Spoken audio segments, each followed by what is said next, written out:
Hi, I'm Maxwell Lahin, and I am a physicist, inventor, entrepreneur, and, well, I guess change maker. I'm 13, and I feel like I can change the world, and I've already started my positive impact on it. What have you done? How have you changed the world so far?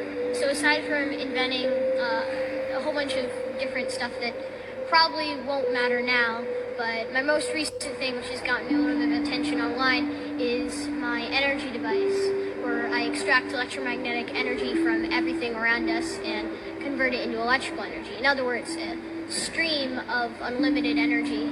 So, you know. So, do you think you can solve our energy crisis here on planet Earth? I believe I will, and I believe I already have solved the main problem. Now it's just a matter of, getting this out there.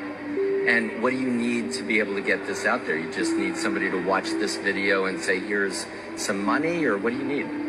Well, all I can think of really is support, Throughout history, people like me have been prosecuted and killed, murdered, and a lot of other very horrible things. And if I have support from a lot of people, I don't think that that will happen in our modern day and age. We're a little bit too civilized for that. So all I'm saying is that if you think the world should be a better place too, then, support. Okay, so we started off by talking about my book, E equals MC squared, and the new definition of God, and you told me that you had already come to the same conclusion 3 years ago, and that my book was a dumbed-down version of your theory, which I think it's clearly the case. What is God? So, a lot of... We're in the United States. Okay. Yes, and people walking around down in the basement here. Go ahead. What is God? Okay, so a lot of people think God is, quite in the biblical sense, a guy sitting up on a cloud who controls the universe, frankly, and has created all life. But my definition of God is not like that. I don't believe God is a person or entity. God is just another form of energy, or actually is energy. Himself, well, not even himself, itself. For the fact that you look at the Bible and other really, awesome but extremely vague and unreliable sources in religion that, hold these sources that we find and facts that we find, or so-called facts that we find, and really a lot of people think it's just about faith. But if you relate the Bible to quantum physics and apply most of the laws actually in less of a figurative sense, but more of a literal sense, and replace it with things like the universe, you'll eventually find out that it explains in-depth quantum physics and astrophysics, experiments and theories. Well, maybe not theories, because maybe now they're proven. Who knows? Maybe the Bible isn't a story of something that happened on Earth, but maybe a story of how our universe began.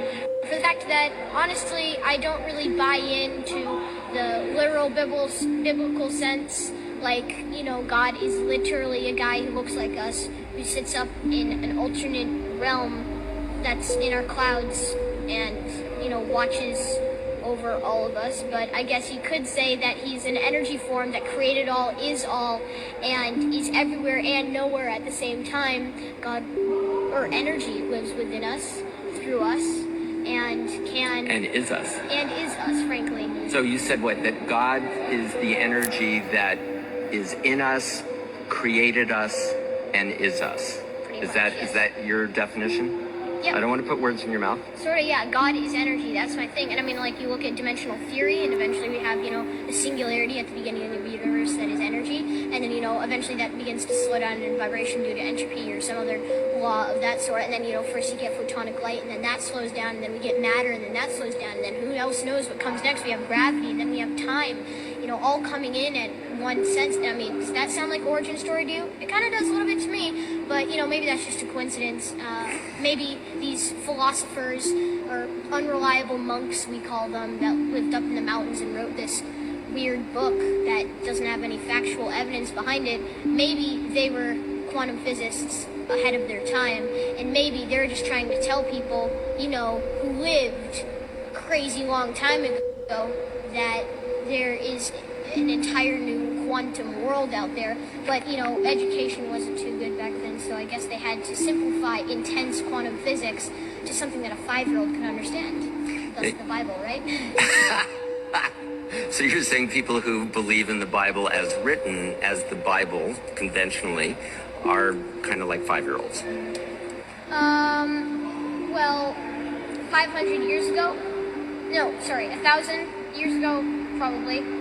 But, more of like, I'm saying, maybe in the sense of not really like I've actually honestly never insult anybody.